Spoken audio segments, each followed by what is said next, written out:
പ്രിയപ്പെട്ടവരെ, നിങ്ങൾക്ക് എല്ലാവർക്കും ഈ ക്ലാസ്സിലേക്ക് ജനറൽ നോളജിന്റെ ഈ ക്ലാസ്സിലേക്ക് സ്നേഹപൂർവ്വം സ്വാഗതം ആശംസിക്കുന്നു. കഴിഞ്ഞ ദിവസം ഞാൻ വീഡിയോയിലൂടെ പറഞ്ഞ ജനറൽ നോളജിനെ പറ്റി ആമുഖമായിട്ട് പറഞ്ഞ കാര്യങ്ങൾ നിങ്ങൾ ഓർമ്മയിൽ കൊണ്ടുവരും എന്ന് പ്രതീക്ഷിക്കുകയാണ്. ജനറൽ നോളജ് എന്ന് പറഞ്ഞാൽ നമുക്ക് മുഴുവൻ പഠിപ്പിച്ചു തരാനോ പറഞ്ഞു തരാനോ ആർക്കും സാധിക്കില്ല എന്ന് ഞാൻ പറഞ്ഞത് നിങ്ങൾ ഓർമ്മിക്കും. ആർക്കും പഠിപ്പിച്ചു തരാൻ പറ്റില്ല, കാരണം അത്രമാത്രം വൈഡ് ആയിട്ടുള്ള ഒരു സബ്ജക്റ്റ് ആണ്. അല്ലെങ്കിൽ നമ്മുടെ ഒരു ഹാബിറ്റായിട്ട് എടുത്തെങ്കിൽ മാത്രമേ ഇത് നന്നായിട്ട് പഠിച്ച് അല്ലെങ്കിൽ അതിനോട് ചേർന്ന് മുന്നോട്ട് പോകാൻ നമുക്ക് എല്ലാവർക്കും സാധിക്കുകയുള്ളൂ. എന്നാൽ ആദ്യമായിട്ട് ഞാൻ ഇന്ന് പറയാനായിട്ട് ഉദ്ദേശിക്കുന്നത്, നമുക്ക് നമ്മൾ ജീവിക്കുന്ന നാട്, നമ്മുടെ രാജ്യം ഇന്ത്യയാണ്. ഇന്ത്യയെ പറ്റി പറഞ്ഞുകൊണ്ട് ആരംഭിക്കാനാണ് ഞാൻ ഉദ്ദേശിക്കുന്നത്. കാരണം മിക്കവാറും എല്ലാ പരീക്ഷകൾക്കും ആവർത്തിച്ച് ചോദിക്കുന്ന ചോദ്യങ്ങളിൽ ഭൂരിഭാഗവും ഇന്ത്യയുമായിട്ട് ബന്ധപ്പെട്ടതാണ്. ഇന്ത്യയുടെ പൊളിറ്റിക്സും ജോഗ്രഫിയും അല്ലെങ്കിൽ ഇന്ത്യയുടെ എക്കണോമിക്സും അങ്ങനെയുള്ള വിഷയങ്ങളെ പറ്റിയാണ് കൂടുതലും ആവർത്തിച്ച് ചോദ്യങ്ങൾ ചോദിക്കുക. അതുകൊണ്ട് ഇന്ത്യയെ പറ്റി നമ്മൾ തറവായിട്ട് പഠിച്ചു കഴിഞ്ഞാൽ മിക്കവാറും പരീക്ഷകൾക്ക് നമ്മൾ എളുപ്പമായിട്ട് മുന്നോട്ട് പോകാൻ സാധിക്കും. നിങ്ങൾക്ക് അറിയാവുന്ന വിഷയം തന്നെയാണ് ഇന്ത്യ എന്ന് പറഞ്ഞാൽ. നമുക്കറിയാം, നിങ്ങൾ ചെറുപ്പകാലം മുതലേ പഠിച്ചു വെച്ചിരിക്കുന്നതാണ് ഇന്ത്യ എന്താണ്, ഇന്ത്യയിൽ എത്ര സംസ്ഥാനങ്ങളുണ്ട്, എത്ര യൂണിയൻ ടെറിട്ടറീസ് ഉണ്ട് എന്നൊക്കെ നിങ്ങൾക്ക് എല്ലാവർക്കും അറിയാവുന്ന കാര്യങ്ങളാണ്. അത് അറിഞ്ഞുകൊണ്ട് തന്നെയാണ് ഞാനിത് പറഞ്ഞു തരാനും കൂടെ ഉദ്ദേശിക്കുന്നത്. അപ്പൊ നമ്മൾ ഒരുമിച്ച് തന്നെ ഇത് പഠിച്ചു പോവുകയാണ്. അല്ലാതെ എനിക്ക് മാത്രം അറിഞ്ഞ് നിങ്ങൾക്ക് അറിവില്ല എന്നുള്ള വിദ്യാധാരണയൊന്നും എനിക്കില്ല. അതുകൊണ്ട് നമുക്ക് രണ്ടുപേർക്കും അറിയാം, അല്ലെങ്കിൽ നിങ്ങൾക്ക് എന്നെക്കാളും കൂടുതൽ അറിയാമെന്ന ബോധ്യത്തിൽ തന്നെയാണ് ഞാൻ നിൽക്കുന്നത്. നിങ്ങളിൽ സഹായമാകും. നിങ്ങൾ നോട്ട് എഴുതി എടുക്കണം. ചില കാര്യങ്ങൾ എന്തായാലും ഇത് എനിക്ക് അറിയാമെന്ന് തന്നെ വിചാരിച്ചുകൊണ്ട് നിങ്ങൾ മുന്നോട്ട് പോകരുത്, എഴുതാതെ മുന്നോട്ട് പോകരുത്. നോട്ട് എഴുതി എടുത്ത് തന്നെ മുന്നോട്ട് പോകണം. എന്നാലേ ശരിയാവുകയുള്ളൂ, നല്ല പഠനം എളുപ്പമാകുള്ളൂ, പിന്നീട് നിങ്ങൾക്ക് മറിച്ച് നോക്കാനൊക്കെ എളുപ്പമാകുകയുള്ളൂ. ഇത് 2-3 ആവർത്തിച്ച് നോട്ട് പിന്നീട് എഴുതിയിട്ട് വായിച്ചു നോക്കുകയൊക്കെ ചെയ്യുകയാണെങ്കിൽ നിങ്ങൾക്ക് ഈ പഠനം എളുപ്പമായിരിക്കും. അപ്പൊ ഇന്ത്യ ഇതാണ്. നിങ്ങൾക്ക് ഈ സ്ക്രീനിൽ അധികം ക്ലിയർ ആയി കാണുന്നില്ല എന്നത് ഇന്ത്യയുടെ ഭൂപടം നിങ്ങൾക്ക് കാണുമെന്ന് ഞാൻ വിചാരിക്കുന്നു. ഇത് ഇന്ത്യയാണെന്ന് മനസ്സിലാക്കുമെന്ന് വിചാരിക്കുന്നു. ഞാൻ ചോദിക്കട്ടെ, ഇപ്പൊ ഇന്ത്യയിലെ എത്ര സംസ്ഥാനങ്ങളുണ്ട്, എത്ര സ്റ്റേറ്റുകൾ ഇന്ത്യയിലുണ്ട്? എത്രയുണ്ട്? കഴിഞ്ഞ കൊല്ലം ആദ്യം വരെ 29 സ്റ്റേറ്റുകളായിരുന്നു ഉണ്ടായിരുന്നത്. അത് ഒരു സ്റ്റേറ്റിന് അങ്ങ് മാറി 2 കേന്ദ്രഭരണ പ്രദേശമായി വിഭജിക്കപ്പെട്ടു. അതേതായിരുന്നു സ്റ്റേറ്റ്? ജമ്മു കാശ്മീർ. ജമ്മു കാശ്മീർ എന്ന ഒരു കേന്ദ്രഭരണ പ്രദേശവും ലഡാക്ക് എന്നുള്ള ഒരു കേന്ദ്രഭരണ പ്രദേശവുമായിട്ട് മാറി. അതുകൊണ്ട് ഇപ്പോൾ ഇന്ത്യയിൽ 28 സ്റ്റേറ്റുകളാണുള്ളത്. എത്ര യൂണിയൻ ടെറിട്ടറീസ് ഉണ്ട്? ഞാനൊരു നിങ്ങളുടെ ചിന്തയ്ക്ക് വിടുക. ഇപ്പൊ ഇന്ന് അല്പം ചെറിയ മാറ്റങ്ങളൊക്കെ വന്നിട്ടുണ്ട്. ആരംഭത്തിൽ 9 യൂണിയൻ ടെറിട്ടറീസ് ആണെന്ന് ഉണ്ടായിരുന്നു പറയുന്നു, ഇവിടെ പഠിച്ചിട്ടുണ്ട്. ഇപ്പോൾ എത്ര യൂണിയൻ ടെറിട്ടറീസ് ഉണ്ട്? നിങ്ങൾ ഒന്ന് ഓർമ്മയിൽ വെക്കുക. നിങ്ങളത് കണ്ടെത്താനായിട്ട് ശ്രദ്ധിക്കുക. എന്നിട്ട് അടുത്ത പ്രാവശ്യം നമ്മൾ ഇത് മുന്നോട്ട് പോകുമ്പോൾ, ഈ ക്ലാസ് മുന്നോട്ട് പോകുമ്പോൾ അതിനെപ്പറ്റിയൊക്കെ നമ്മൾ പഠിക്കുന്നതാണ്. അപ്പൊ നിങ്ങൾ അത് മാത്രം ഒന്ന് ചിന്തിക്കുക. ഇപ്പൊ ഇന്ത്യയെ പറ്റി പറയുമ്പോൾ ആരംഭത്തില് ഇന്ത്യയുടെ സ്റ്റേറ്റിന്റെ ഫോർമേഷൻ, അതിനെ പറ്റിയാണ് പറയാൻ ഉദ്ദേശിക്കുന്നത്. അതിന് മുമ്പായിട്ട് ചില ചരിത്രപരമായ വസ്തുതയിലേക്ക്, ചരിത്രം പിന്നീട് നമുക്ക് പഠിക്കാം. ഹിസ്റ്ററി പഠിക്കുമ്പോൾ അതിനെപ്പറ്റി, ഇന്ത്യയുടെ ചരിത്രം പഠിക്കുമ്പോൾ നമുക്ക് പിന്നീട് അതിനെപ്പറ്റി വ്യക്തമായിട്ട് മനസ്സിലാക്കാൻ സാധിക്കും. പക്ഷേ ഇപ്പോൾ ഒരു ചെറിയ ചരിത്രത്തിലേക്ക് നമ്മൾ പോവുകയാണ്. ഇന്ത്യക്ക് സ്വാതന്ത്ര്യം കിട്ടിയത് എന്നാ? 1947 ഓഗസ്റ്റ് 15 നൂറ്റാണ്ടുകളായി നിലനിന്നിരുന്ന വലിയ സമരങ്ങളുടെ അന്ത്യം കുറിച്ചുകൊണ്ട് 1947 ഇന്ത്യക്ക് സ്വാതന്ത്ര്യം കിട്ടുകയാണ്. 47 ഇന്ത്യക്ക് സ്വാതന്ത്ര്യം കിട്ടുമ്പോൾ നമ്മൾ വിചാരിക്കരുത് ഇന്നത്തെ ഇന്ത്യ ആയിരുന്നില്ല. ഇന്ത്യ ഒരു ചോര കുഞ്ഞായിരുന്നു. ഒന്നിനും കൊണ്ടുവരാത്ത എന്ന് പറഞ്ഞാൽ ഏക്കപ്പെട്ട് എഴുന്നേക്കാൻ പോലും പറ്റാതെ ഇരുന്ന ഒരു ചോര കുഞ്ഞായിട്ട് കരുതുക ഇന്ത്യ അന്ന്. കാരണം അത്രമാത്രം വിഭജിക്കപ്പെട്ടു, തകർക്കപ്പെട്ടു. അല്ലെങ്കിൽ ഇന്ത്യ ഇന്ന് കാണുന്ന പോലെ ഒരു യൂണിറ്റിയോ അല്ലെങ്കിൽ ഒരു പൊളിറ്റിക്കൽ പവറോ അല്ലെങ്കിൽ എന്താ പറയുക സാമ്പത്തിക സുസ്ഥിതിയോ ജനങ്ങൾക്ക് വിദ്യാഭ്യാസം ഒന്നും ഉണ്ടായിരുന്നില്ല. 1947 ബ്രിട്ടീഷുകാരെ ഇന്ത്യയെ ഇട്ടിട്ട് പോകുമ്പോൾ ഏകദേശം 565 പരം നാട്ടുരാജ്യങ്ങളുടെ സമുച്ചയമായിരുന്നു ഇന്ത്യ. ഈ ഇത്ര നാട്ടുരാജ്യങ്ങൾ എന്ന് പറഞ്ഞാൽ പരസ്പരം കലഹിച്ച് കണ്ണിൽ കണ്ടാൽ തല്ലിക്കൊല്ലാവുന്ന അല്ലെങ്കിൽ യുദ്ധങ്ങൾ ചെയ്യുന്ന ഒരു പരസ്പര വിരുദ്ധങ്ങളായ നാട്ടുരാജ്യങ്ങളെല്ലാം ഒരുമിച്ച് ചേർന്നതാണ്. ഇവിടെ ഈ 1947 ആയപ്പോഴേക്കും കുറെ നാട്ടുരാജ്യങ്ങൾ, ഓഗസ്റ്റ് 15 ഇന്ത്യക്ക് സ്വാതന്ത്ര്യം കിട്ടുന്ന കാലമായപ്പോഴേക്കും ഒത്തിരി നാട്ടുരാജ്യങ്ങൾ ഇന്ത്യയിലേക്ക് ചേർന്നു. ഈ 47 എന്ന് പറയുന്നത് വളരെ പ്രധാനപ്പെട്ട കാര്യം. അതുവരെ ഉണ്ടായിരുന്ന ഒരു ഭൂപ്രദേശം 2 രാഷ്ട്രങ്ങളായി മാറി. 2 രാഷ്ട്രങ്ങൾ മാത്രമല്ല, 3 തുണ്ടങ്ങളായി മാറി, 3 പീസുകളായി മാറുകയാണ്. ഏതൊക്കെയാണ് 2 രാഷ്ട്രങ്ങൾ? അത് 1 ഇന്ത്യ, 2 പാകിസ്ഥാൻ. നിങ്ങൾക്ക് പറയാമോ 3 തുണ്ടുകളായി ഞാൻ പറഞ്ഞു, 3 പീസുകൾ ഏതൊക്കെയായിരുന്നു അത്? 1 ഇന്ത്യ, രണ്ടാമത്തേത് വെസ്റ്റ് പാകിസ്ഥാൻ എന്ന് പറഞ്ഞാൽ ഇന്നത്തെ പാകിസ്ഥാൻ, മൂന്നാമത്തേത് ഈസ്റ്റ് പാകിസ്ഥാൻ, ഇന്നത്തെ ബംഗ്ലാദേശ്. അങ്ങനെ 3. ഈ വിഭജിക്കാനുള്ള കാരണം എന്താണെന്ന് നിങ്ങൾക്ക് അറിയാം. അത് ഹിന്ദു മുസ്ലിം 2 വിഭാഗങ്ങൾ മതവർഗീയതയുടെ പരിണിത ഫലമായിട്ടാണ് ഇന്ത്യ 2ആയിട്ട് വിഭജിക്കപ്പെട്ടത്. ഇന്ത്യക്ക് സ്വാതന്ത്ര്യം കിട്ടുമ്പോൾ ഗാന്ധി എവിടെയായിരുന്നു? ബംഗാളിലായിരുന്നു. അവിടുത്തെ പ്രശ്നങ്ങൾ പരിഹരിച്ചുകൊണ്ട് അദ്ദേഹമായിരുന്നു. എന്തായിരുന്നു പ്രശ്നം? ഈ വർഗീയ സംഘടനമായിരുന്നു. എന്ന് പറഞ്ഞാൽ ഹിന്ദുക്കളും മുസ്ലിങ്ങളും തമ്മിലുള്ള ശക്തമായ വർഗീയ സംഘടന നടന്നിരുന്നു. ഈ 2ആയിട്ട് വിഭജിക്കപ്പെട്ടപ്പോഴേക്കും ഇന്ത്യയിലുള്ള മുസ്ലിങ്ങൾ മുഴുവൻ പാകിസ്ഥാനിലേക്ക് പലായനം ചെയ്യുന്നു, പാകിസ്ഥാനിലുള്ള ഹിന്ദുസ് മുഴുവൻ ഇന്ത്യയിലേക്ക് പലായനം ചെയ്യുന്നു. അത് നമ്മൾ വിചാരിക്കും ഇത് എളുപ്പമാണ്. അന്നത്തെ സാഹചര്യത്തിൽ ഇന്ന് ഇത്രമാത്രം വാഹന സൗകര്യമുള്ള ഒരു കാലഘട്ടമാണ്. അന്ന് വാഹന സൗകര്യങ്ങൾ ഇത്രയൊന്നും ഇല്ല, റോഡ് മാർഗങ്ങൾ ഇത്രയൊന്നുമില്ല. ഇന്ന് തന്നെ ഇപ്പോൾ പല നമ്മുടെ അതിർത്തി രാജ്യങ്ങൾ, അതിർത്തി പ്രദേശത്തൊക്കെ ഇന്ത്യ ഇപ്പോഴൊക്കെയാണ് റോഡുകൾ നിർമ്മിക്കുന്നത്. കഴിഞ്ഞ ദിവസം സൈന്യം നിർമ്മിച്ച പാലം നിങ്ങൾ കണ്ടു, അതിനെപ്പറ്റി കേട്ടു. അപ്പോൾ ഇന്നും അവിടെ റോഡ് നിർമ്മാണം നടക്കുന്നു. അപ്പൊ അന്ന് റോഡ് പോലും ഇല്ലാന്ന് നിങ്ങൾ സങ്കല്പിക്കുക.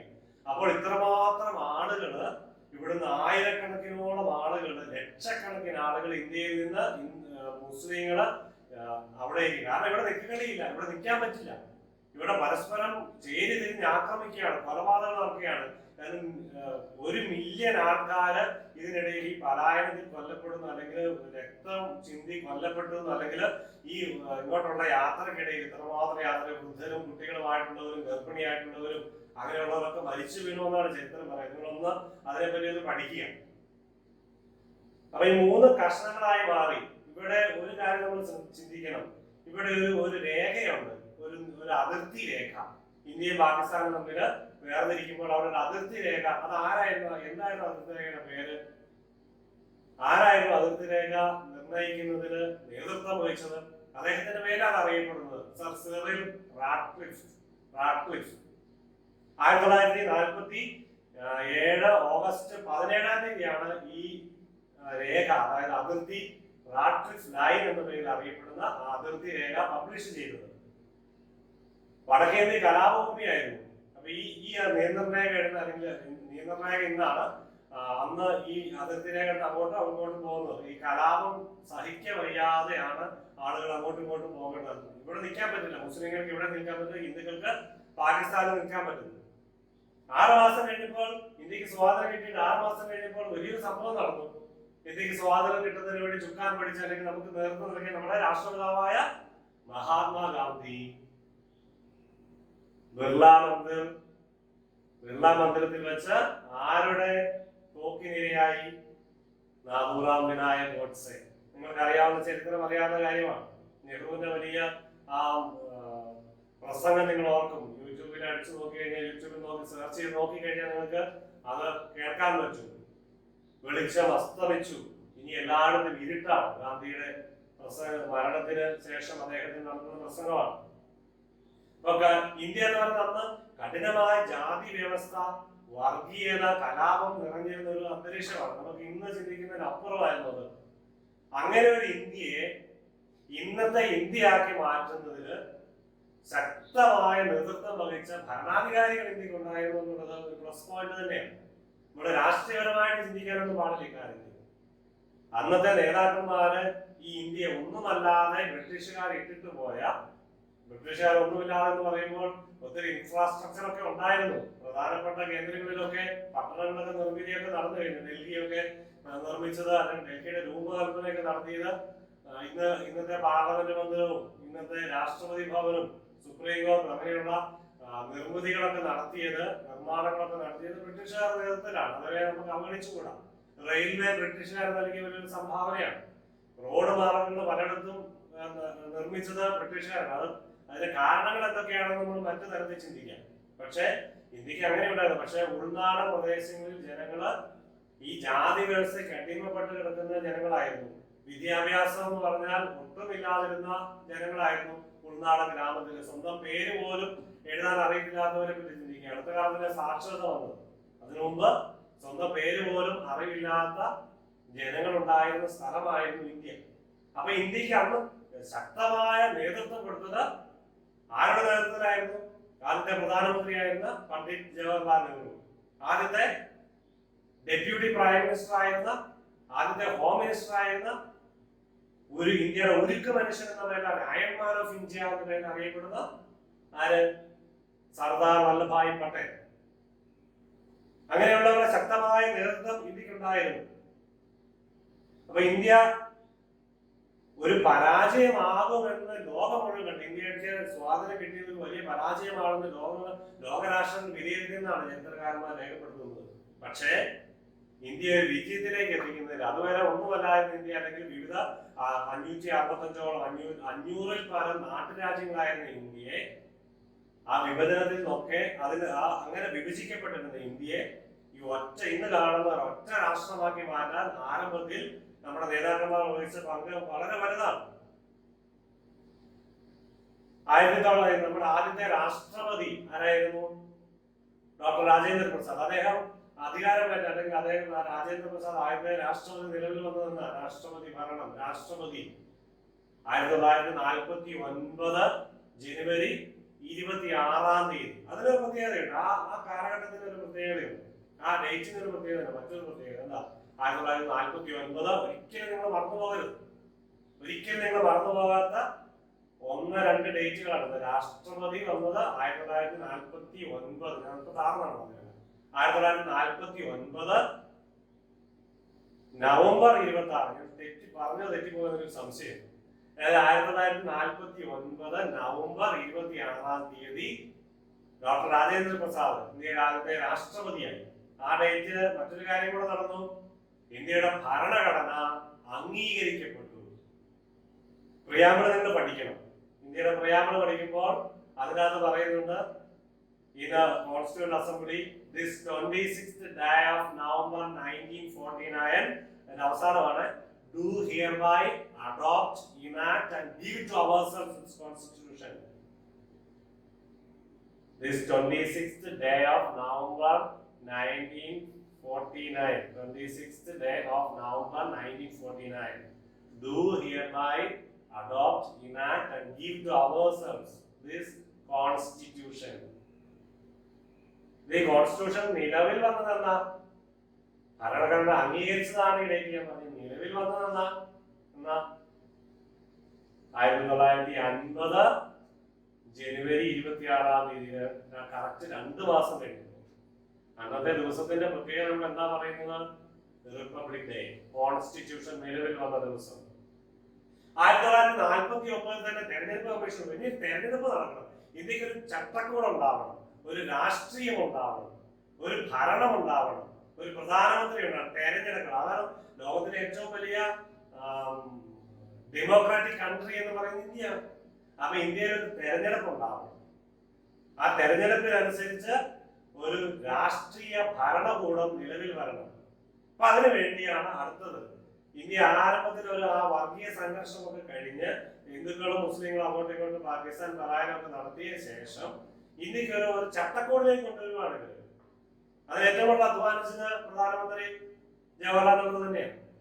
1949 തന്നെ തെരഞ്ഞെടുപ്പ് കമ്മീഷൻ നിലവിൽ വന്നു. തെരഞ്ഞെടുപ്പ് കമ്മീഷൻ രൂപീകരിച്ചു. 1950 മാർച്ച് മാസത്തിൽ ഈ തെരഞ്ഞെടുപ്പ് കമ്മീഷന് ഒരു തെരഞ്ഞെടുപ്പ് കമ്മീഷൻ ഉണ്ടായി. ആദ്യത്തെ തെരഞ്ഞെടുപ്പ് കമ്മീഷൻ ആരായിരുന്നു? അദ്ദേഹം നിങ്ങൾക്ക് അറിയാമോ? ലണ്ടനിൽ പോയി പഠനം നടത്തി തിരിച്ചു വന്ന ബംഗാളിയായ സിവിൽ സർവീസ് ഉദ്യോഗസ്ഥൻ, അദ്ദേഹത്തിന്റെ പേര് സുകുമാർ സെൻ. ഒരിക്കലും മറക്കരുത്, ആദ്യത്തെ തെരഞ്ഞെടുപ്പ് കമ്മീഷൻ. അദ്ദേഹമാണ് ഇന്ത്യയിലെ ആദ്യത്തെ തെരഞ്ഞെടുപ്പ് കമ്മീഷണർ ആയിരുന്നത്. ഓരോ പാർട്ടിക്ക് അന്നത്തെ കാലം ഞാൻ നേരത്തെ പറഞ്ഞതുപോലെ വിദ്യാഭ്യാസം ഒന്നും ഉണ്ടായിരുന്ന കാലഘട്ടമല്ല. അപ്പൊ ഇങ്ങനെ ഈ തെരഞ്ഞെടുപ്പ് നടത്തുക എന്ന് പറഞ്ഞാൽ ഇന്നത്തെ പോലെ അത്ര എളുപ്പമല്ല. ഈ തെരഞ്ഞെടുപ്പ് എന്താണെന്ന് പോലും ആർക്കും അറിയില്ല. അങ്ങനെ ഒരു സമയത്ത് ഈ തെരഞ്ഞെടുപ്പ് കമ്മീഷനൊക്കെ രൂപീകരിച്ച് ആ തെരഞ്ഞെടുപ്പ് എന്താണെന്ന് പഠിപ്പിച്ച്, അപ്പൊ ഈ തെരഞ്ഞെടുപ്പ് കമ്മീഷണർ, മുഖ്യ തെരഞ്ഞെടുപ്പ് കമ്മീഷണർ നേതൃത്വത്തിലും ഇന്ത്യൻ പ്രധാനമന്ത്രിയായ ജവഹർലാൽ നേതൃത്വത്തിലും ജനങ്ങളെ മുഴുവൻ എഡ്യൂക്കേറ്റ് ചെയ്ത് അന്നത്തെ ഓൾ ഇന്ത്യ റേഡിയോയിലൂടെയും ഈ സിനിമാ ശാലകളിലൂടെയും ഒക്കെ പ്രദർശനം നടത്തി എങ്ങനെയാണ് വോട്ട് ചെയ്യേണ്ടതൊക്കെ. സ്വന്തം പേരെഴുതാതെ, പേര് പോലും ഇല്ലാത്തവരായിരുന്നു പല രാജ്യങ്ങളിൽ ഗ്രാമങ്ങളിൽ ഉണ്ടായിരുന്നു പറയുന്നുണ്ട്. പറഞ്ഞാൽ ഒരു സ്ത്രീകളൊക്കെ അറിയപ്പെട്ടിരുന്നത് ഇന്നയാളുടെ ഭാര്യ എന്നൊക്കെ ആയിരുന്നു. അവർക്ക് പേര് പോലും ഇല്ലായിരുന്നു. എന്നിട്ട് അവർക്കൊക്കെ പേര് അങ്ങനെ അതൊക്കെ രജിസ്റ്ററിലാക്കി ഏറെക്കുറെ 17,50,00,000 പേര് അന്നുണ്ടായിരുന്നു. അവരെ തെരഞ്ഞെടുപ്പിലേക്ക് എത്തിച്ചു. ഓരോ പാർട്ടിക്കും ഇന്നത്തെ പോലെ ആയിരുന്നില്ല. ഇന്ന് പോളിംഗ് മെഷീൻ ഉണ്ട്, EVM, ഇലക്ട്രോണിക് പോളിംഗ് മെഷീൻ. അങ്ങനെയുള്ള സംഭവങ്ങള്, നൂതനമായ സാങ്കേതിക വിദ്യകൾ ഇന്ന് ഉപയോഗിച്ചിട്ടുണ്ട്. അതിനു മുമ്പ് ബാലറ്റ് പെട്ടികളായിരുന്നു. എന്നാൽ അന്നത്തെ കാലത്തെ ബാലറ്റ് പെട്ടിക്ക് ഒരു പ്രത്യേകത ഉണ്ടായിരുന്നു. ഓരോ പാർട്ടിക്കും ഓരോ ബാലറ്റ് പെട്ടിയായിരുന്നു. ജനങ്ങൾക്ക് പേര് വായിക്കാൻ അറിവില്ലാത്തതുകൊണ്ടാണ് ചിഹ്നങ്ങൾ നൽകപ്പെട്ടത്. അവർക്ക് ചിരപരിചിതമായ ചിഹ്നങ്ങൾ നൽകപ്പെട്ടു. അതൊക്കെയായിരുന്നു ആന, പോത്ത്, പിന്നെന്താ ചൂല്, പിന്നെന്താ അങ്ങനെയുള്ള കലപ്പ, ഇങ്ങനെയുള്ള ചിഹ്നങ്ങൾ, അവർക്ക് അറിവുള്ള ചിഹ്നങ്ങൾ നൽകപ്പെട്ടു. അപ്പൊ അതുകൊണ്ടാണ് ചിഹ്നങ്ങൾ നൽകുന്നത്. ഈ പേര് വായിക്കാൻ അറിയത്തില്ലാത്തവർക്ക് ആരെ തിരിച്ചറിയാനുള്ള രാഷ്ട്രീയ നേതാക്കളെ അല്ലെങ്കിൽ ആർക്കാണ് വോട്ട് ചെയ്യുന്നതും തിരിച്ചറിയാനുള്ള ചിഹ്നങ്ങൾ, ഇത് ഈ പേരും ചിഹ്നവും ഓരോ പെട്ടിയുടെയും പുറത്ത് എഴുതി വെച്ചിരുന്നു. അപ്പൊ ഞാനിപ്പോ ഒരാൾക്കാണ് വോട്ട് ചെയ്യുന്ന ചിഹ്നം നോക്കി ആ പെട്ടിക്കകത്ത് വോട്ട് ചെയ്യും. അപ്പൊ ഓരോ പാർട്ടിക്കും ഓരോ പെട്ടികളായിരുന്നു. ഏറ്റവും കൂടുതൽ വേറെ രസം എന്ന് വെച്ചാൽ പോളിംഗ് നടത്തുന്നത് ഏറ്റവും കൂടുതൽ പോളിംഗ് നടത്തുന്നത് നമ്മുടെ കോട്ടയത്തായിരുന്നു. 80.5%. നമ്മുടെ കേരളം അന്ന് തന്നെ സാക്ഷരതായിരുന്നു. അതുകൊണ്ടാണ് ഏറ്റവും കൂടുതൽ പോളിംഗ് നടന്നത് കോട്ടയത്താണെന്ന് പറയുന്നത്. ആദ്യത്തെ ലോക്സഭ നിലവിൽ വന്നെന്ന ആദ്യത്തെ Lok Sabha 1952 April 17. Rajya Sabha April 3. 1952 April 17. Lok Sabha constituted on 1952 April 17. Rajya Sabha 1952 April 3. Okay, അപ്പൊ അത് ആമുഖമായിട്ട് പറഞ്ഞുകൊണ്ട് നമ്മൾ ഇതിലേക്ക് കിടക്കുകയാണ്. ഇത്രയും കാര്യങ്ങൾ ആമുഖമായിട്ട് പറഞ്ഞ് നമ്മുടെ ക്ലാസ് ഏറെക്കുറെ ഒരു അരമണിക്കൂർ ചുരുക്കാനാണ് ഞാൻ ആഗ്രഹിക്കുന്നത്. ഓരോ പോർഷനായിട്ട് നമ്മൾ ക്ലാസ് മുന്നോട്ട് കൊണ്ടുപോകും. നിങ്ങൾക്ക് മനസ്സിലാവുന്ന രീതിയിൽ പറഞ്ഞു തരുമെന്ന് വിചാരിക്കുന്നു. നിങ്ങൾക്ക് അറിയാവുന്ന ചരിത്രം അല്ല, അറിയേണ്ട ഒരു ചരിത്രം ഒരു ചെറുതായിട്ട് ഞാൻ പറഞ്ഞു വന്നതേ ഉള്ളൂ. അപ്പോൾ ഇത് ഇന്ത്യ, പാകിസ്ഥാൻ നമുക്കറിയാം. ഇത് നിങ്ങൾക്ക് ഫോണിൽ നോക്കി കഴിഞ്ഞാൽ നോർത്ത് വെസ്റ്റ് സൈഡ് നോക്കി കഴിഞ്ഞാൽ പാകിസ്ഥാൻ കാണാം. ഇവിടെ ബംഗ്ലാദേശ് കാണാം. ഇത് പാകിസ്ഥാൻ ആയിരുന്നു. 1974 ഇന്ത്യ പാക് വാർ, 72 ഇന്ത്യ പാക് വാറാണ് ബംഗ്ലാദേശിന്റെ രൂപീകരണത്തിന് കാരണമായത്. ബംഗ്ലാദേശ് പാകിസ്ഥാൻ വിഭജിച്ച ഈ ബംഗ്ലാദേശ് നേരത്തെ ഈസ്റ്റ് പാകിസ്ഥാനും മറ്റേത് വെസ്റ്റ് പാകിസ്ഥാൻ എന്ന പേര് അറിയപ്പെട്ടിരുന്നു. അപ്പൊ ഇന്ത്യ ഇന്ന് 28 സ്റ്റേറ്റുകളാണ്. കേന്ദ്രഭരണ പ്രദേശം എത്രയാണ് നിങ്ങളോട് ചിന്തിക്കാൻ ഞാൻ പറഞ്ഞു. ഇന്ത്യയെ പറ്റി, ഇന്ത്യയുടെ അതിർത്തികൾ നോക്കുക. ഇന്ന് ചൈന ബോർഡർ നിങ്ങൾ നോക്കുക. ലഡാക്ക് പ്രശ്നമായ ഏരിയ ലഡാക്കാണ്. അത് നോർത്ത് ഏരിയയിൽ നിങ്ങൾക്ക് കാണാം. ഇന്ത്യയുടെ മാപ്പ് നിങ്ങളൊന്ന് നോക്കുക. നിങ്ങളുടെ കയ്യിലൊക്കെ അറ്റ്ലസ് ഉണ്ടെന്ന് വിചാരിക്കുന്നു, അല്ലെങ്കിൽ ഗൂഗിളിൽ മാപ്പ് എടുത്തൊന്ന് പരിചയപ്പെടാനായിട്ട് ശ്രദ്ധിക്കുക. ഓരോ സംസ്ഥാനങ്ങളും അതിന്റെ തലസ്ഥാനങ്ങളും ഓരോ കേന്ദ്രഭരണ പ്രദേശങ്ങളും അതിന്റെ തലസ്ഥാനങ്ങളും ഒന്ന് പഠിച്ചു വെക്കുന്നത് നല്ലതാണെന്ന് തോന്നുകയാണ്. ലോക ഭൂപടം ഞാൻ വെറുതെ ഇട്ടെന്നേ ഉള്ളൂ, നിങ്ങൾക്ക് ക്ലിയർ ആവില്ല എന്ന് തോന്നുന്നു. ഏതായാലും ലോക ഭൂപടമാണ്. അതിൽ ഇന്ത്യയുടെ സ്ഥാനം എവിടെയാണ് നോക്കുക. ഇന്ത്യയുടെ സ്ഥാനം എവിടെയാണ് നോക്കുക.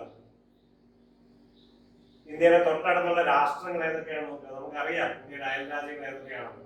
ഏതായാലും നിങ്ങൾ എപ്പോഴും സമയം കിട്ടുമ്പോൾ ഈ മാപ്പൊക്കെ എടുത്ത് നോക്കണം. ഇത് നമ്മുടെ ജനറൽ നോളജിന്റെ പ്രധാനപ്പെട്ട ഭാഗമാണ്. പൊതു വിജ്ഞാനം ലഭിക്കണമെങ്കിൽ ഇതൊക്കെ ഈ മാപ്പൊക്കെ കാണാപ്പാടം പഠിച്ചിരിക്കണം ഒരുവിധമൊക്കെ. രാഷ്ട്രങ്ങൾ എവിടെയൊക്കെയാണ്, ഓരോ രാഷ്ട്രങ്ങൾ സ്ഥിതി ചെയ്യുന്നത്, അതിന്റെ തലസ്ഥാനങ്ങൾ ഏതൊക്കെയാണ്, അപ്പൊ അതൊക്കെ നിങ്ങൾ പഠിച്ചു വെക്കണം. മറന്നു പോകാതെ ഇടയ്ക്കിടയ്ക്ക് നോക്കണം. പഠിച്ച് മടുക്കുമ്പോഴൊക്കെ ഇതൊക്കെ നോക്കി സമയം ചെലവഴിക്കാനായിട്ട് ശ്രദ്ധിക്കുക. ഇത് ഞാൻ ഇന്ത്യ പാകിസ്ഥാന്റെ നമ്മുടെ അടുത്ത കാലത്ത് വേർതിരിഞ്ഞ ഒരു ഏരിയ ഞാൻ കാണിച്ചു തരുന്നതാണ്. ഇതിനകത്ത് നിങ്ങൾ കാണാമെന്ന് വിചാരിക്കുന്നു. ലൈൻ ഓഫ് കൺട്രോൾ ഉണ്ട്, റാഡ്ക്ലിഫ് ലൈൻ ആണ്. ലൈൻ ഓഫ് കൺട്രോൾ എന്നാണ് ഇപ്പോൾ അറിയപ്പെടുന്നത്. അത് നിങ്ങൾക്ക് കാണാം. ജമ്മു, കാശ്മീർ നമ്മുടെ കേന്ദ്രഭരണ പ്രദേശം, ലഡാക്ക് അടുത്ത കേന്ദ്രഭരണ പ്രദേശം. 1962 ചൈന വാർ നമുക്ക് നഷ്ടപ്പെട്ട ഇന്ത്യൻ ഭൂപ്രദേശമാണ് ഇവിടെ ഈ പിങ്ക് കളറിൽ നിങ്ങൾക്ക് കാണാൻ സാധിക്കുന്ന അക്സായ് ചിൻ. ഇപ്പൊ ഇവിടെ എല്ലാം ഡിസ്പ്യൂട്ടഡ് ഏരിയ ആണ്. ഈ പ്രദേശം മുഴുവൻ എപ്പോഴും സംഘർഷഭരിതമാണ്. യുദ്ധങ്ങൾ എപ്പോഴും ഉണ്ടാകും. പാകിസ്ഥാൻ അവിടെ നിന്ന് കയറി ഉണ്ടാക്കിയ, ചൈന ഇവിടെ നിന്ന് കയറി ഉണ്ടാകും. അപ്പൊ ഇന്ത്യ എപ്പോഴും വിജിലന്റ് ആയിട്ട് നിൽക്കുന്ന, എപ്പോഴും യുദ്ധസന്നാഹത്തിന് തയ്യാറെടുത്ത് നിൽക്കുന്ന ഒരു പ്രദേശമാണ്. ഓക്കെ, ഇന്ത്യ വിഭജിക്കപ്പെട്ടപ്പോൾ 1947 ഉണ്ടായിരുന്ന ഒരു ഇന്ത്യയാണ് ഇവിടെ നിങ്ങൾക്ക് കാണാൻ സാധിക്കുന്നത്. അതിൽ ഞാൻ പറയുമ്പോൾ നിങ്ങൾക്ക് മനസ്സിലാക്കാൻ സാധിക്കും, ഇന്ത്യ 47 ആയപ്പോഴും മിക്കവാറും എല്ലാ നാട്ടുരാജ്യങ്ങളും ഇന്ത്യയിലേക്ക് ചേർന്ന് കഴിഞ്ഞു. പക്ഷേ അന്ന് ചേരാത്ത ചില നാട്ടുരാജ്യങ്ങൾ തൊട്ടടുത്ത് തന്നെ ചേരേണ്ടി വന്നു, അല്ലെങ്കിൽ പിടിച്ചെടുത്തു. ശക്തമായ ഭരണ സംവിധാനത്തിലൂടെ, മിലിറ്ററി പ്രവർത്തനത്തിലൂടെ ഇന്ത്യ തിരിച്ചു പിടിച്ചു. സർദാർ വല്ലഭായ് പട്ടേലിന്റെ നേതൃത്വത്തിൽ, അല്ലെങ്കിൽ ജവഹർലാൽ നെഹ്റുവിന്റെ നേതൃത്വത്തിൽ തിരിച്ചു പിടിച്ചു. ഇത് നിങ്ങൾക്ക് വായിച്ച ചിലപ്പോൾ കാണാൻ സാധിക്കും. ഇവിടെ ഗോവയുണ്ട്. ഈ ഗോവ ഇന്ത്യയിലേക്ക് കൂട്ടിച്ചേർക്കപ്പെട്ടത് 1961-ലാണ്. 61-ന്റെ പ്രത്യേകത, പോർച്ചുഗീസുകാരെ ഇന്ത്യയിൽ നിന്നും തുരത്തുന്നത് ഇന്ത്യ ഗവൺമെന്റ് സൈനിക നടപടിയിലൂടെ പോർച്ചുഗീസുകാരെ തുരത്തുന്നത്. പോർച്ചുഗീസുകാരുടെ അധീനതയിലായിരുന്ന പ്രദേശം ഗോവ, പിന്നെ ദാമൻ ആൻഡ് ദിയു ഈ പ്രദേശമായിരുന്നു. പോർച്ചുഗീസുകാരുടെ അധീനതയിലായിരുന്ന മറ്റൊരു പ്രദേശമായിരുന്നു ദാദ്ര ആൻഡ് നാഗർ ഹവേലി. 1954 ഇന്ത്യയിലേക്ക് കൂട്ടിച്ചേർക്കപ്പെട്ടു. 1961 സൈനിക നടപടിയിലൂടെ പോർച്ചുഗീസുകാരിൽ നിന്നും കൂട്ടിച്ചേർക്കപ്പെട്ട രണ്ട് പ്രദേശമാണ് ഗോവയും ദാമൻ ആൻഡ് ദിയു. അത് കേന്ദ്രഭരണ പ്രദേശമായിരുന്നു അടുത്ത കാലം വരെ. 1980 ദാമൻ ദിയു കേന്ദ്രഭരണ പ്രദേശമാണ്. ഗോവ 1986 വരെ കേന്ദ്രഭരണ പ്രദേശമായിരുന്നു. പിന്നെ നിങ്ങൾ കാണാം പുതുച്ചേരി. പുതുച്ചേരി എന്ന് പറഞ്ഞാൽ 4 ഭൂപ്രദേശം അടങ്ങിയതാണ്. 4 വ്യത്യസ്ത പ്രദേശങ്ങൾ അടങ്ങിയത്. ഏതൊക്കെയാണ് 4 എന്ന് അറിയാമോ? ഏതൊക്കെയാണ് 4 പ്രദേശം? മാഹി, യാനം, കാരക്കൽ, പുതുച്ചേരി. മാഹി നമുക്ക് ചില പരിചയം, മലയാളികൾക്ക് മാഹി അറിയത്തില്ലാതെ പോവില്ല. കേരള ടെറിട്ടറിക്കുള്ളിലുള്ള ഒരു ഭൂപ്രദേശമാണ് പുതുച്ചേരി എന്ന കേന്ദ്രഭരണ പ്രദേശത്തിന്റെ ഭൂപ്രദേശമാണ് മാഹി.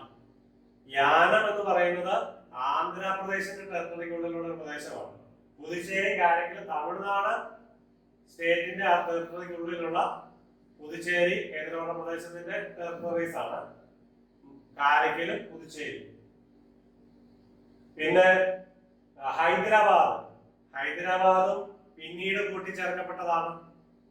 ഇന്ത്യക്ക് സ്വാതന്ത്ര്യം കിട്ടിയതിനു ശേഷം 1948 പിടിച്ചെടുത്തത് സർദാർ പട്ടേലിന്റെ നേതൃത്വത്തില് നൈസം ഓഫ് ഹൈദരാബാദ്. അവര് മുസ്ലിം ഹിന്ദു ഭൂരിപക്ഷമുള്ള പ്രദേശത്ത് ഒരു മുസ്ലിം ഭരണാധികാരിയായിരുന്നു നൈസാം. നൈസാം എന്ന് പറഞ്ഞാൽ ഒരു ഭരണാധികാരിയല്ല, അവരുടെ പേര് അറിയപ്പെടുന്നത് അങ്ങനെയാണ്, നൈസാം. അപ്പൊ അന്ന് ഇവർക്ക് പാകിസ്ഥാനോടായിരുന്നു ആനുകൂല്യം, പാകിസ്ഥാനിലേക്ക് ചേരണമെന്ന് ആഗ്രഹം. അപ്പൊ ഇന്ത്യയുടെ സെൻട്രൽ ഭാഗത്തുന്ന ഒരു പ്രദേശം പാകിസ്ഥാനിലേക്ക് പോകാന്ന് പറഞ്ഞാൽ നമുക്ക് ചിന്തിക്കാൻ പറ്റും? ഒരിക്കലും ചിന്തിക്കാൻ പറ്റില്ല. അപ്പൊ അത് അടിച്ചമർത്തി പിടിച്ചെടുക്കുകയായിരുന്നു 1948. പിന്നെ ജുനഗഡ് അവിടെ നിന്ന് കാണാം. അതും പാകിസ്ഥാനിലേക്ക് പോകാനായിരുന്നു അവർക്ക് താല്പര്യം, പക്ഷെ അത് പിടിച്ചെടുത്തു 1948. പിടിച്ചെടുത്തവരെ അവിടെ ജനഹിത പരിശോധന നടത്തി. ജനഹിത പരിശോധനയിൽ ഏറ്റവും താല്പര്യം ഇന്ത്യയിലേക്ക് ചേരാനായിരുന്നു താല്പര്യം ജുനഗഡിന്. 1942 ആയപ്പോഴേക്കും അത് അങ്ങോട്ട് വന്നു. പിന്നെ ഈസ്റ്റ് പാകിസ്ഥാൻ, അത് ബംഗാൾ വിഭജിച്ചിട്ടാണ് ഈസ്റ്റ് പാകിസ്ഥാൻ, അതായത് ഇന്നത്തെ ബംഗ്ലാദേശ് ആകുന്നത്. വെസ്റ്റ് പാകിസ്ഥാൻ അന്നത്തെ പഞ്ചാബ് വിഭജിച്ചിട്ടാണ് വെസ്റ്റ് പാകിസ്ഥാൻ എന്ന് പറഞ്ഞാൽ ഇന്നത്തെ പാകിസ്ഥാൻ ആകുന്നത്. അപ്പൊ നിങ്ങൾക്ക് ഇത് കണ്ടപ്പോ പിന്നെ സിക്കിം മുകളിലുണ്ട്. സിക്കിം അതൊരു പ്രൊട്ടക്ടറേറ്റ് സ്റ്റേറ്റ് ആയിരുന്നു. അതായത് ഇന്ത്യയുടെ സംരക്ഷിതമായ ഒരു സ്റ്റേറ്റ് ആയിട്ട്, അല്ലെങ്കിൽ മറ്റൊരു രാജാവിന്റെ കീഴിലുള്ള ഇന്ത്യ ഗവൺമെന്റ് സംരക്ഷിക്കുന്ന, അതായത് ഇന്ത്യയാണ് സംരക്ഷിക്കേണ്ട കാരണം ചൈനയാണ് തൊട്ടടുത്ത്. അപ്പൊ ഇന്ത്യക്ക് അവിടെ സംരക്ഷിച്ചില്ല ശരിയാവില്ല. അതുകൊണ്ട് അന്നത്തെ നാട്ടുരാജാക്കന്മാരാണെങ്കിലും ഇന്ത്യ ഗവൺമെന്റിന്റെ സംരക്ഷണ വലയത്തിനുള്ളിലായിരുന്നു. അതുകൊണ്ട് 1975 സിക്കിം ഇന്ത്യയുടെ പൂർണ്ണമായിട്ടും ഇന്ത്യ സ്റ്റേറ്റിനോട്, ഇന്ത്യൻ രാജ്യത്തോട് ചേരുന്നത്. പിന്നെ ജമ്മു ആൻഡ് കാശ്മീരിന്റെ കാര്യം, കാശ്മീർ മഹാരാജ് നമ്മൾ തൊട്ടടുത്ത് ചേർന്ന് പറയുന്നതാണ്. അപ്പൊ അതുകൊണ്ട് ഇവിടെ നോക്കുകയാണ്. അപ്പൊ നിങ്ങൾക്ക് ഈ പിക്ചർ ഏകദേശം കണ്ടപ്പോൾ മനസ്സിലായി ഇന്ത്യ വിഭജിക്കപ്പെടുമ്പോൾ ഇന്ത്യയുടെ 1947 ഇന്ത്യയാണ്. അപ്പൊ അവിടെ ഇനി പറയുമ്പോൾ ഈ കാര്യം നിങ്ങൾ ശ്രദ്ധിക്കുക. നിങ്ങൾ വായിച്ചു നോക്കുക. ഞാൻ വായിക്കാൻ നമുക്ക് സംശയം, നമുക്ക് എല്ലാം ഒരുമിച്ച് പഠിക്കാം. Integration of princely States after independence. ഞാനിപ്പോ ഒരു ആമുഖം ഒന്ന് പറഞ്ഞു കഴിഞ്ഞു, എന്നാലും ഒന്നുകൂടി നമുക്കൊന്ന് പോവുകയാണ്. The Indian Independence Act of 1947 gave princely states an option to accede to the newly born domination of India or Pakistan or continue as an independent sovereign state. Clear ആയിട്ടാണെന്ന് വിചാരിക്കുന്നു. ഇന്ത്യൻ ഇൻഡിപെൻഡൻസ് ആക്ട് ഓഫ് 1947 ഈ princely സ്റ്റേറ്റിന് നൽകിയ ഒരു option, ഒന്നുകിൽ ഇന്ത്യയോടോ പാകിസ്ഥാനോട് ചേരുക, അല്ലെങ്കിൽ independent ആയിട്ട് നിൽക്കുക. ഇൻഡിപെൻഡന്റ് ആയിട്ട് നിൽക്കാൻ പിന്നീട് സാധിച്ചില്ല എന്നുള്ള സത്യം. ഒന്നുകിൽ പാകിസ്ഥാനോട് ചേരുക, പാകിസ്ഥാൻ ടെറിട്ടറി ആ ഏരിയയിലുള്ള പാകിസ്ഥാനോട് ചേരുക, അല്ലെങ്കിൽ ഇന്ത്യയോട് ചേരുക. അപ്പോൾ പിന്നെ ഇൻഡിപെൻഡന്റ് ആയിട്ട് നിൽക്കാനും അവർക്ക് അനുവാദം ഉണ്ടായിരുന്നു. അതുകൊണ്ടാണ് കുറച്ചൊക്കെ പിടിച്ചു നിന്നു. അതാ ടൈം ഏതാണ്ട് നമ്മൾ നേരത്തെ പറഞ്ഞ പോലെ 500-ൽ പരം, കറക്റ്റ് ഇപ്പോൾ കണക്കൊന്നും ഒരിടത്ത് നോക്കിയാൽ കിട്ടില്ല, 565ഓളം ഉണ്ടെന്ന് പറയുന്നു. അത്രത്തോളം പ്രിൻസിപ്പൽ സ്റ്റേറ്റ്സ് 48% ഓഫ് ഏരിയ, ഇന്ത്യയുടെ 48%, ഏകദേശം പകുതിയോളം ഇന്ത്യ ഈ നാട്ടുരാജ്യങ്ങളുടെ കയ്യിലായിരുന്നു. അതായത് 28% പോപ്പുലേഷൻ, ജനസംഖ്യ ഉണ്ടായിരുന്നത് ഈ നാട്ടുരാജ്യത്തിനുള്ളിലായിരുന്നു. Okay, these kingdoms were not legally part of British India. ആ നാട്ടുരാജ്യങ്ങളൊന്നും legally part of British India, British ഇന്ത്യയുടെ നിയമപരമായ ഭാഗമായിരുന്നില്ല. But in reality they were completely subordinate to the British crown. ബ്രിട്ടീഷുകാർ അങ്ങനെയായിരുന്നു ഭരണം നടത്തിയത്. അത് നാട്ടുരാജ്യങ്ങളായിരുന്നു, നാട്ടുരാജാക്കന്മാരുണ്ടായിരുന്നു ഭരണം നടത്തിയത്. പക്ഷെ ബ്രിട്ടീഷുകാരായിരുന്നു അതിനെ നിയന്ത്രിച്ചുകൊണ്ടിരുന്നത്. ബ്രിട്ടീഷുകാർക്ക് വേണ്ടി ഭരണം നടത്തിയിരുന്നു വേണമെങ്കിൽ പറയാം. അങ്ങനെ ഒരു സാഹചര്യമായിരുന്നു ഇന്ത്യക്ക് 1947 ഉണ്ടായിരുന്നത്. The princes were given autonomy over their territories, but അവർക്ക് ബ്രിട്ടീഷുകാരുടെ ഓട്ടോണമി, സ്വതന്ത്ര പരമാധികാരം എന്ന് പറഞ്ഞാൽ ഭരിക്കാനുള്ള അവകാശം കൊടുത്തിരുന്നു അവരുടെ ടെറിട്ടറിക്കുള്ളിൽ. But the British acquired for themselves the right to appoint ministers. British acquired, അതൊക്കെ കോമഡിയാണ് അവിടെ. British acquired themselves the right to appoint ministers and get military support as and then when required. അത് മിനിസ്റ്റേഴ്സിനൊക്കെ അപ്പോയിന്റ് ചെയ്യാനും military സപ്പോർട്ടും അങ്ങനെയുള്ള കാര്യങ്ങളൊക്കെ ഇതെല്ലാം കൺട്രോളുമാണ്. ബ്രിട്ടീഷുകാർക്ക് വേണ്ടി ഭരണം നടത്തിയിരുന്ന ഭരണാധികാരികൾ എന്ന് വേണമെങ്കിൽ പറയാം. Sardar Vallabhbhai Patel, India's first deputy prime minister and home minister, with the assistance of V.P. Mani, രണ്ടുപേരായിരുന്നു. രണ്ടുപേരെന്ന് ഇതിനകത്ത് ജവഹർലാൽ നെഹ്റുവിനെ വേണമെങ്കിൽ കൂട്ടാം. അപ്പൊ ഈ രണ്ടുപേരുടെ നേതൃത്വത്തിലായിരുന്നു ഈ പ്രിൻസ്ലി സ്റ്റേറ്റ്സിനെ ഇന്ത്യൻ യൂണിയനിലേക്ക് ലയിപ്പിക്കുന്നതിന് സഹായമായത്. ഓക്കെ, അപ്പോൾ given to formidable task of integrating princely states. അപ്പൊ ഈ രണ്ട് വ്യക്തികളിലായിരുന്നു. അതൊന്ന് പ്രത്യേകം ശ്രദ്ധിക്കണം. ആ രണ്ട് വ്യക്തികൾ ഇന്ത്യയുടെ ഇന്ന് ഇന്ത്യ ആക്കുന്നതിന് വ്യക്തമായ പങ്ക് വഹിച്ചിരുന്നവരാണ്. ഒന്ന് സർദാർ പട്ടേലും, രണ്ട് V.P. മേനോൻ. ഒരിക്കലും ആ പേര് നമ്മൾ മറന്നു പോകാൻ പാടില്ല. He also introduces, ഇവിടെ ഒരു കാര്യം പറയുന്നുണ്ട്, പ്രിവി പേഴ്സൺസ്. അത് ശ്രദ്ധിക്കണം. നിങ്ങൾക്ക് കേട്ടിട്ടുണ്ടാവും, പഠിച്ചിട്ടുണ്ടാവും. പൊളിറ്റിക്കൽ സയൻസ് പഠിച്ച് +2 എടുത്ത് എല്ലാവർക്കും ഇതിനെപ്പറ്റി നല്ല പരിചയം ഉണ്ടാവും. ബാക്കിയുള്ളവർക്ക് ഒരുപക്ഷെ നിങ്ങൾ കേട്ടിട്ടുണ്ടാവണം. ഞാൻ പറഞ്ഞു തരാം എന്താണ് പ്രിവി പേഴ്സൺ. അവർ ഇൻട്രൊഡ്യൂസ് ചെയ്തു പ്രിവി പേഴ്സൺ. എന്താണ് പ്രിവി പേഴ്സൺ? ആ payment to be made to royal families, അതായത് ഈ നാട്ടുരാജ്യങ്ങളിൽ നിന്നും നാട്ടുരാജ്യങ്ങൾ ഇന്ത്യയിലേക്ക് ചേർക്കപ്പെടുമ്പോൾ അവിടെ അതുവരെ രാജാക്കന്മാരായിരുന്ന അല്ലെങ്കിൽ രാജഭരണത്തിന്റെ എല്ലാവിധ സുഖ സൗകര്യങ്ങളും അനുഭവിച്ചുകൊണ്ടിരുന്ന രാജകുടുംബാംഗങ്ങളുണ്ട്. അവർക്ക് for their agreement to merge in India, അപ്പൊ അവർക്ക് ഒരു പേയ്മെന്റ് കൊടുക്കും. അതായത് അവർ ഇന്ത്യയിലെ യൂണിയനിലേക്ക് ലയിക്കുമ്പോൾ അവരുടെ ഒരു അധികാരം നഷ്ടപ്പെടുന്നു, അല്ലെങ്കിൽ സാമ്പത്തിക സുസ്ഥിതിയെല്ലാം നഷ്ടപ്പെടുന്നു അല്ലെ. അപ്പോൾ അവർക്ക് ഒരു പേയ്മെന്റ് നടക്കുന്നു. അതിനെയാണ് ഒരു പേയ്മെന്റ് കൊടുത്തിരുന്നത്.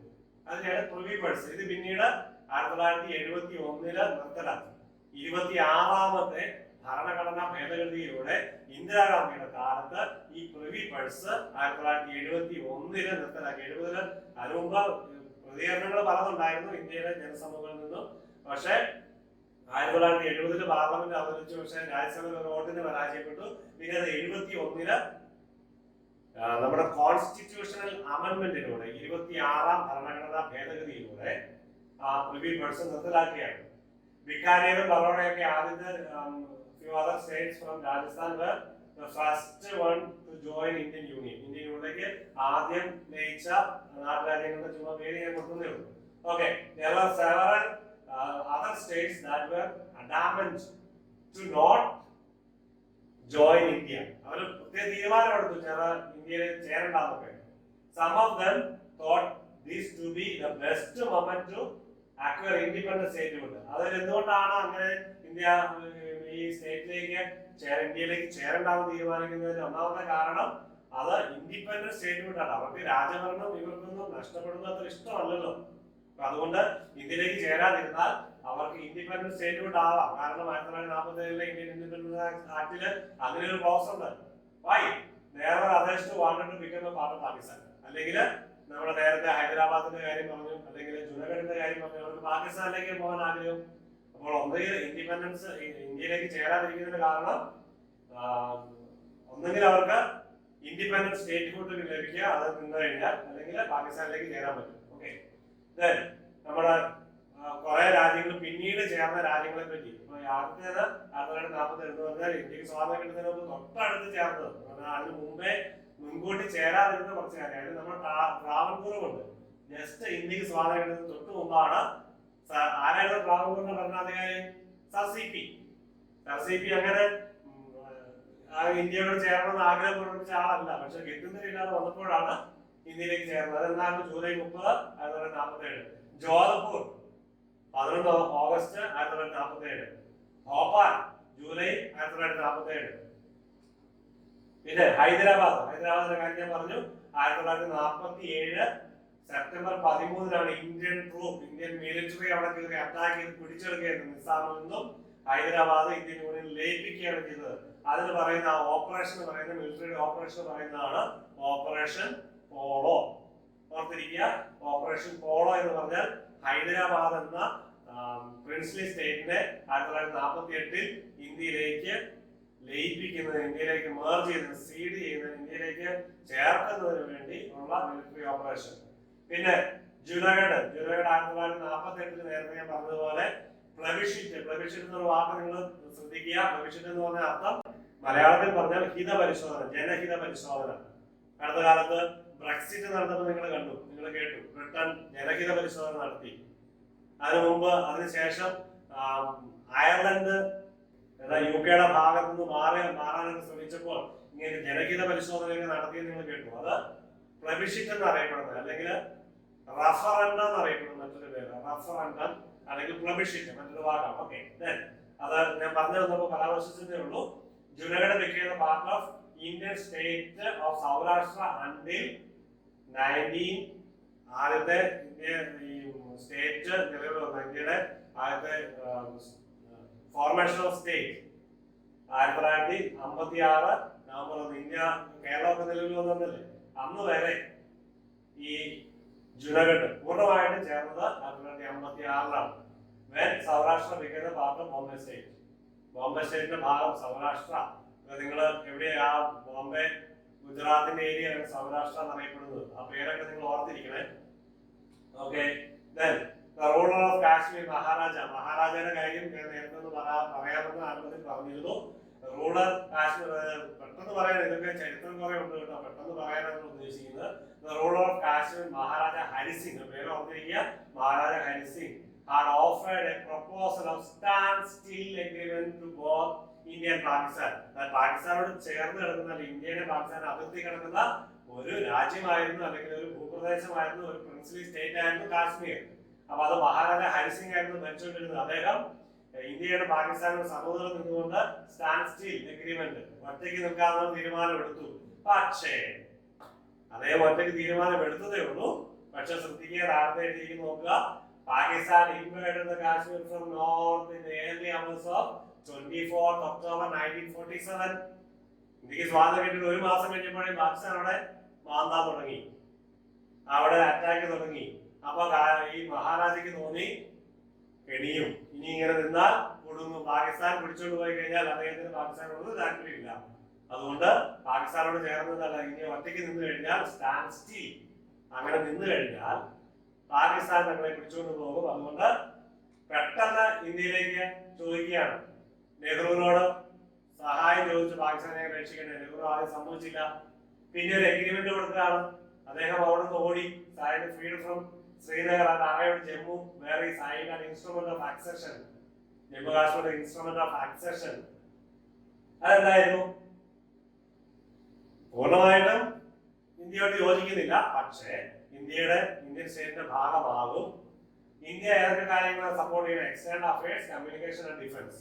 ഈ അടുത്ത കാലം വരെ, ഒരു വർഷം മുമ്പ് വരെ ഇങ്ങനെയായിരുന്നു ഈ കാശ്മീർ ഒരു പ്രത്യേക പരിഗണന കാശ്മീരിൽ. അത് ഈ രാജാ ഹരിസിംഗിന്റെ കാലത്ത് 1947 ശേഷം 48 ആയപ്പോഴേക്കും ലഭിച്ചൊരു കാര്യമാണ്. According to the terms of document, the Indian jurisdiction would extend to external അഫയേഴ്സും കമ്മ്യൂണിക്കേഷനും ആൻഡ് ഡിഫൻസ്. ഈ മൂന്ന് കാര്യങ്ങൾ മാത്രമേ ഇന്ത്യ ഗവൺമെന്റിന് ഈ ജമ്മു കാശ്മീരില് അധികാരം ഉണ്ടായിരുന്നുള്ളൂ. അത് ഇൻസ്ട്രുമെന്റ് ഓഫ് അക്സഷൻ, അത് രാജാ ഹരിസിംഗുമായിട്ടുള്ള ഒരു എഗ്രിമെന്റ് ആയിരുന്നു. After the document was signed, Indian troops were airlifted. അതിനുശേഷം ഈ ഡോക്യുമെന്റ് സൈൻ ചെയ്തതോടുകൂടി പാകിസ്ഥാൻ ഇന്ത്യൻ ട്രൂപ്പ് ഇവർക്ക് സഹായമായിട്ട് രാജാ ഹരിസിംഗിന് സഹായമാവുകയും പാകിസ്ഥാനെ തുരത്തുകയും അവരെ സംരക്ഷിക്കുകയും ചെയ്തു. ഓക്കെ, ആർട്ടിക്കിൾ 370 നിങ്ങൾക്ക് അറിയാം. അടുത്ത കാലത്ത് ഈ 370 ആണ് അമെന്റ് ചെയ്തത്. ആർട്ടിക്കിൾ 370 അമെന്റ് ചെയ്തു. കാശ്മീരിന് പ്രത്യേക പദവി എടുത്തു കിടന്നതൊക്കെ നിങ്ങൾ ഓർത്തിരിക്കും. അതെന്നാ 2019 ഓഗസ്റ്റ് 5-ാം തീയതി President of India promulgated the Constitution, application to Jammu and Kashmir, Order 2019, abrogates the special status under the provision of Article 370. 370 ആനുകൂല്യം ജമ്മു കാശ്മീരിൽ കൊടുത്തിരുന്ന പ്രത്യേക ഭരണഘടനാ പദവി എടുത്തു കളഞ്ഞ് ജമ്മു കാശ്മീരിനെ രണ്ടായിട്ട് വിഭജിച്ച് 2 കേന്ദ്രഭരണ പ്രദേശങ്ങളാക്കി.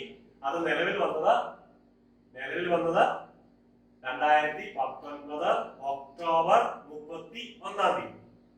നിലവിലോ ഒക്ടോബർ 31 മുതൽ ഇന്ത്യയില് ജമ്മു കാശ്മീർ സ്റ്റേറ്റ് അല്ല, പക്ഷേ ജമ്മു കാശ്മീർ എന്ന പ്രദേശവും ലഡാക്ക് എന്ന റീജിയൻ, 2 പ്രദേശവും 2 കേന്ദ്രഭരണ പ്രദേശങ്ങളായിട്ട് 2019 ഒക്ടോബർ 31-ന് നിലവിൽ വന്നു. ഇപ്പൊ എനിക്ക് തോന്നുന്നു ഒരു സമയം അവസാനിച്ചു, ഏകദേശം സമയം അവസാനിച്ചു. നമ്മൾ ഇനി ബാക്കി ധാർ കമ്മീഷൻ എന്താണെന്നും അതിന്റെ സ്റ്റേറ്റ് ഫോർമേഷൻ എന്താണെന്നും ഇനി അടുത്ത ക്ലാസ് പറയും. ഇപ്പൊ ആരംഭത്തിൽ ഞാൻ പറഞ്ഞു കുറെ ചരിത്രമാണ്.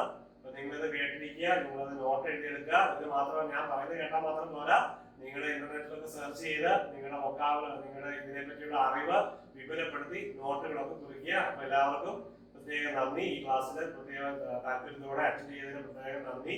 നന്നായിട്ട് നോട്ട് കുറിക്കണമെന്ന് ഒരിക്കൽ കൂടി അഭ്യർത്ഥിച്ചുകൊണ്ട്, നന്നായിട്ട് പഠിക്കണമെന്ന് ഓർമ്മിച്ചുകൊണ്ട്, നിങ്ങൾക്ക് എല്ലാ വിജയങ്ങളും നേർന്നുകൊണ്ട് ഈ ക്ലാസ് ഞാൻ അവസാനിപ്പിക്കുകയാണ്. ഇനി നമ്മൾ അടുത്ത ക്ലാസ്സിൽ വീണ്ടും കാണുന്നതായിരിക്കും. നന്ദി.